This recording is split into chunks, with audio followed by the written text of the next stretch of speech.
Hello? Secretary Berna, magandang umaga po sa inyo. Si Henry Maceda po ito sa DCGB Legazpi. Good morning, Henry. Yes, ma'am. On the air po kayo ngayon sa aming himpilan at tayo po ay napapakinggan sa Legazpi, Albay at halos buong Bicol Region po, Secretary Berna. Yes, marhay na aga sa Indoga Boss, Henry, at sa lahat ng nanonood sa iyo sa Facebook Live at sa lahat. Yes.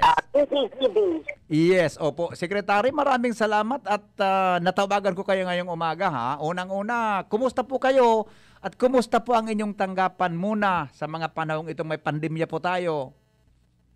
Well, mabuti naman kami. Tuloy-tuloy ang trabaho sa Department of Tourism kahit na may pandemic kasi talagang maraming nangangailangan ng ating mga tourism stakeholders. Opo, oo. Ma'am, naitanong ko po yan kasi po may mga tanong din po dito sa amin na kung paano daw po nakakatiyak ang Department of Tourism na wala hong paglabag na nagaganap pagdating po sa mga accommodation, sa mga establishments, lalo na po sa mga region, lalo na po dito sa Bicol Region, Secretary Berna. Oo. Ang Department of Tourism, lalo na sa regional office, opo, talagang nagsa-spot check yan. First, isa-isa nila tinitingnan yung mga accommodation. Yung mga hotel, mga inn, mabuhay accommodation. Chine-check nila yan na lahat yan ay pumapasa sa health and safety protocols. Okay. They want to make sure na safe para sa lahat ng mga magsistay dyan. Opo. At ang kagandahan ay kailangan talaga they work closely sa mga LGUs para ma-implement siya talaga na walang walang paglabag sa health and safety protocols.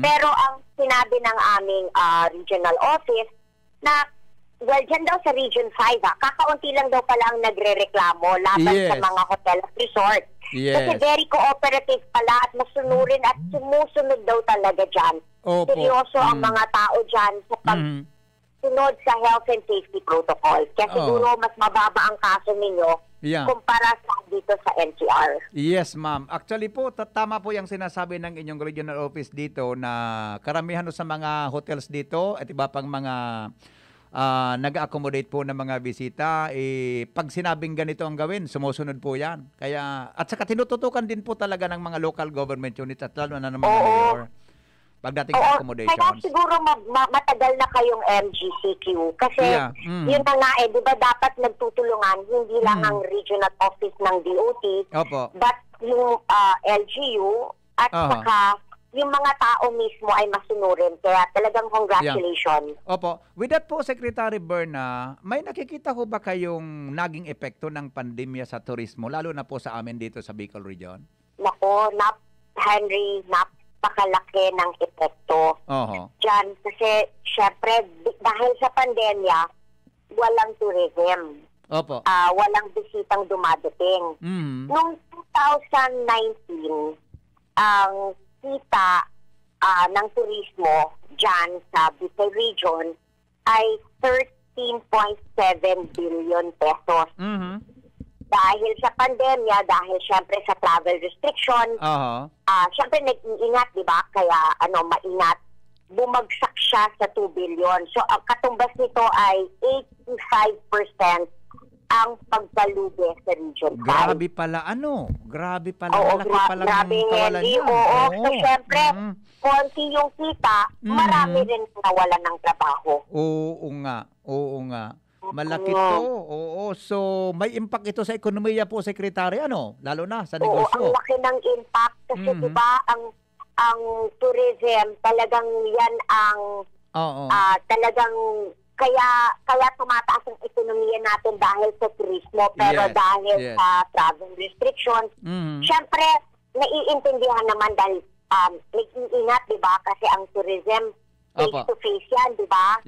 So, syempre, dahil sa COVID, kailangan talagang prioridad natin yung health and safety. Yun na, naghigpit. With that po, Secretary Berna, may suporta ho ba ang Department of Tourism sa mga, lalo na sa mga nawala ng trabaho na dito po sa amin sa Rehiyong Bicol? Mula po sa inyong tanggapan? Oo, nagpapasalamat kami sa ating mga mambabatas. Because dahil sa kanila, kasi hiniling talaga namin sa Department of Tourism na sana mabigyan ng ayuda or financial assistance. Lalo na yung mga nawalan ng trabaho. Or, di ba marami kasi, yung na nga yung sinabi ko, ang tourism face-to-face. So, syempre unang nawala yung turismo, maraming nawala ng hanap buhay. So, nagpapasalamat kami dahil talagang nakinig sila sa aming hiling na magbigay ng 3.1 billion pesos under Bayanihan 2. Wow. 3.1 billion. 3.1 billion. 3 billion ay para sa mga nawalan ng trabaho, nawalan ng hanap buhay, at 100 million, ito ay para sa mga tour guides. Ayun. Okay. Oo. Diyan sa Region 5, as of May 10, 74.3 million na ang ating naipamahagi. At equivalent nito, katumbas nito ay 14,877 na nabigyan natin ng 5,000 pesos each. Dahil nawalan ng trabaho. Ayun. Yun. Ito ho ang yung mga nawalan ng trabaho, Secretary Bern, nakasama doon sinasabi niyo yung mga tour guide, ano? Kasi baga, mas seasonal ang mga taong trabaho nito eh. Oo. May 100 million para lang sa mga tour guides. Nung una, Henry, kasi sinabi nila yung 100 million daw ay halong ayuda at halong training. Pero ang ginawa namin sa Department of Tourism, lahat ay ginawa na naming ayuda kasi libre naman ang training galing sa Department of Tourism.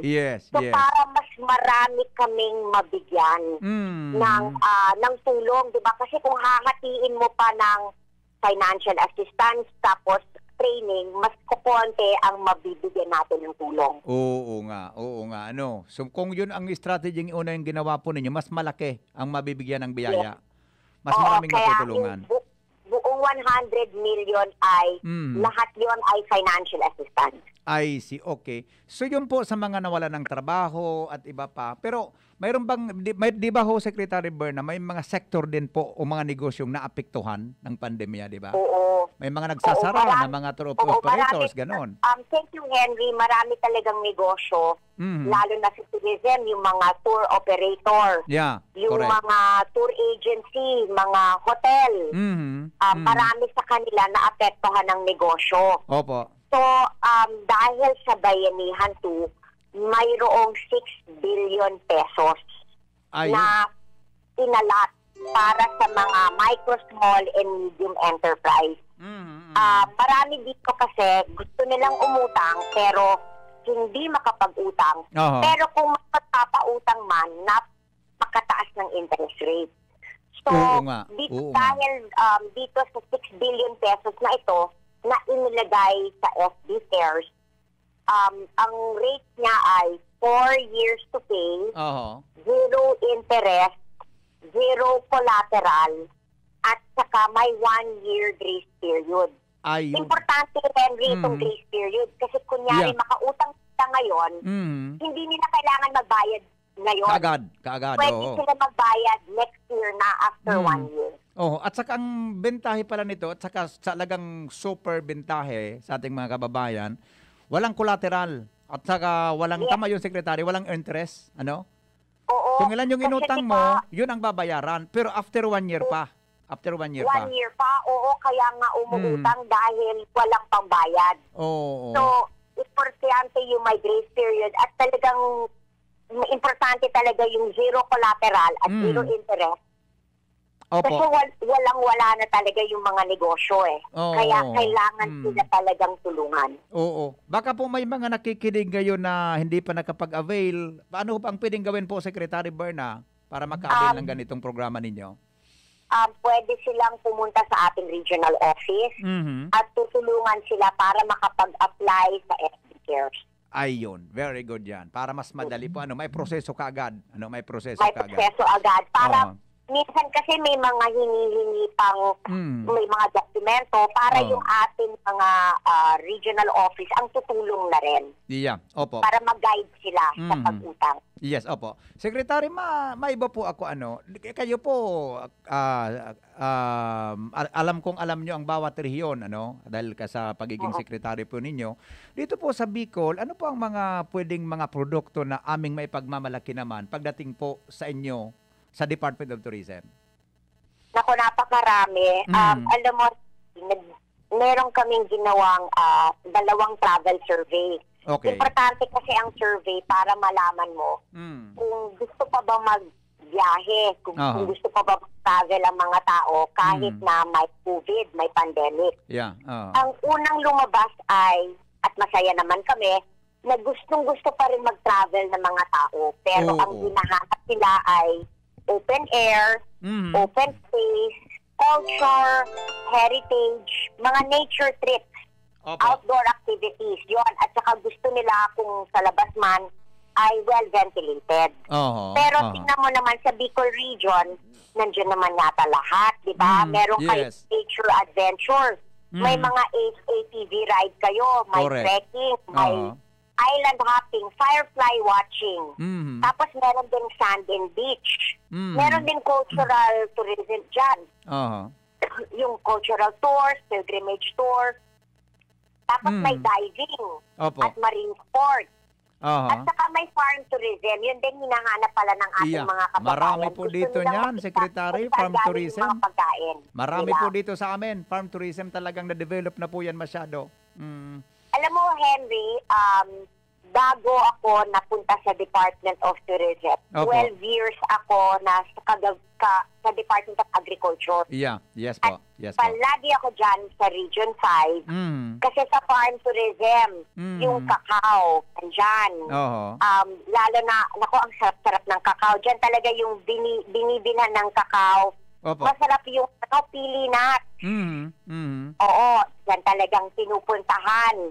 Tapos syempre masarap ang pagkain. Napakasarap ng laing. Nako, yun talaga favorite ko. Hindi ako nagsasawa.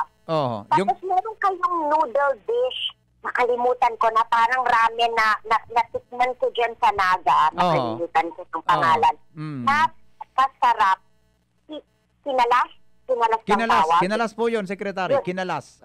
Kinalas. Kinalas. Napakasarap.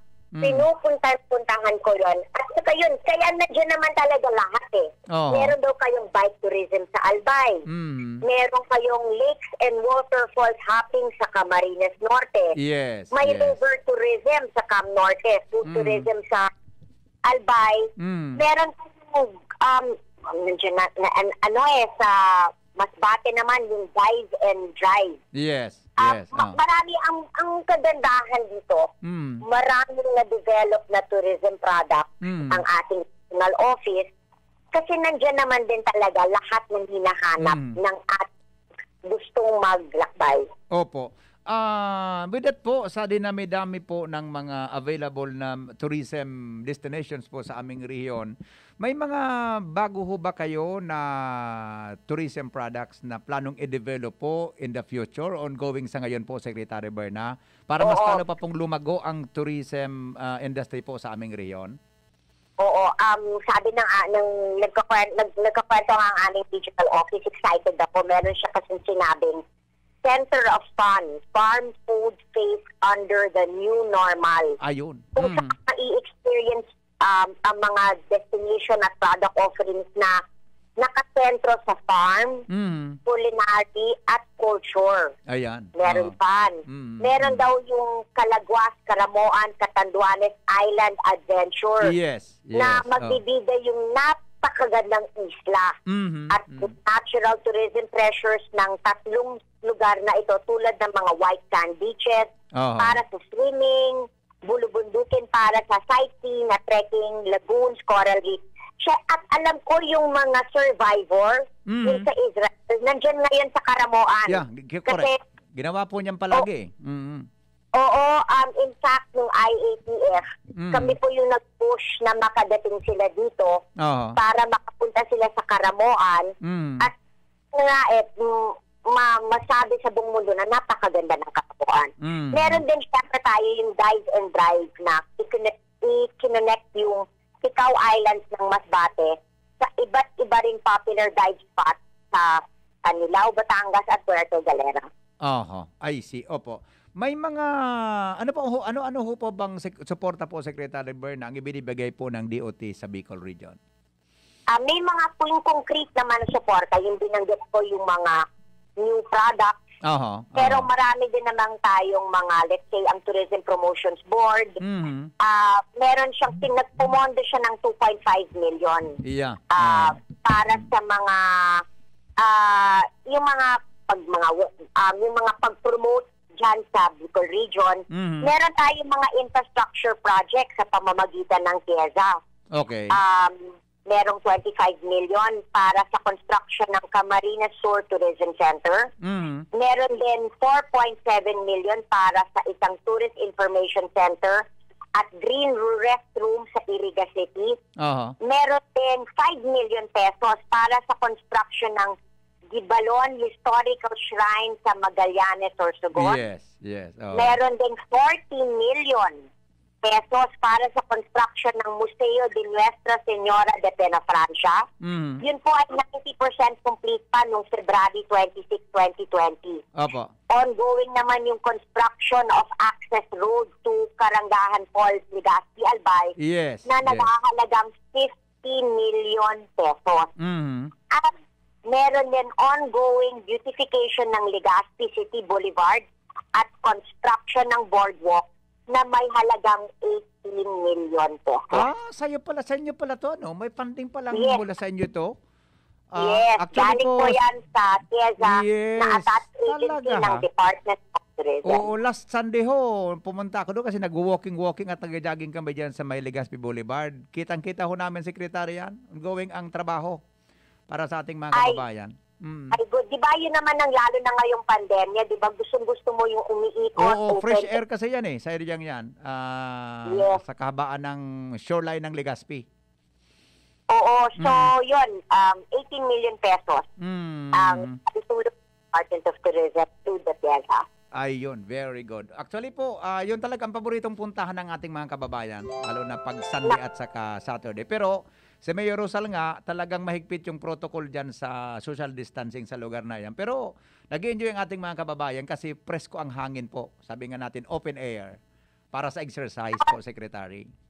Yun ang magandang binanggit mo, yung mayor ninyo. Di ba, pwede naman kayo mag-exercise, lumakad, mag-enjoy.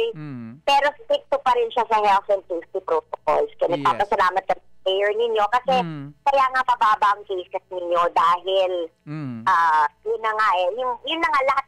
Ewan ko mga Bicolano talaga sadyang masunurin. Yung aking sister-in-law Henry, si Shalani Soledad ay Bicolano. Taga Catanduanes. Catanduanes Pumunta dyan dito sa amin. Pumunta po siya dito sa amin several times na. Diba? So, masasabi ko naman yung aking sister-in-law ay napakabait, napakasunurin at palaging sumusunod, napakabait. So, yun, kaya malapit na malapit kami sa mga Bicol, mga taga-Bicol. Dito po kasi sa amin, Secretary, pag hindi sumusunod, pinapakain ho ng maraming sili. Alam mo, sana, makabisita na ako dyan, Henry. Kasi gusto ko yung naiinggit ako na nagkakwento ka nandiyan ka sa lumalakad ka sa may Legazpi City Boulevard at Boardwalk. Gusto ko rin naman kasi parang naiinggit ako kasi dito sa NCR, NECQ pa kami. Wala kaming mga lakad-lakad. Maswerte kami dito. Sana makabisita ako dyan. Tapos magkita tayo face-to-face kahit na may physical distancing. Pero ma-enjoy ko naman yung fresh air. Yes. Opo. Secretary Berna, baka po may mensahe kayo sa mga Bicolano nakikinig ngayon. Go ahead po. Una sa lahat, Henry, maraming salamat sa pag-interview atin sa Department of Tourism para makwento namin sa lahat ang lahat ng mga programa at projects na Department of Tourism para makatulong sa ating mga stakeholders, lalo na yung nawalan ng hanap buhay. Makakaasa kayo na hindi namin kayo makakalimutan sa Department of Tourism. Alam mo kung ganong kalaki ang sakripisyo at naranas yung hirap dahil sa COVID. Opo. At dahil maraming nawalan ng trabaho. Magpapasalamat kami sa ating mga local officials, sa mga Bicolano dahil ang baba-baba ng cases ninyo, dahil mababa cases ninyo, pwede na ang turismo. Makakaasa po kayo na prioridad ang Region 5 ng Department of Tourism at talagang tuloy-tuloy ang aming pagtulong dyan para lahat maiangat natin ang turismo at magkatrabaho na ang mga tao. Yes, opo. Secretary Berna, maraming salamat po sa inyo at kita-kita tayo po sa mga susunod na mga araw, susunod na buwan. Pag okay na po, wala nang pandemya sa ating lugar. Mabuhay po kayo. Yes, Diyos mabalos po sa Indogabos. Okay, thank you po mga kaibigan. Secretary Bernadette Romulo Puyat ng Department of Tourism.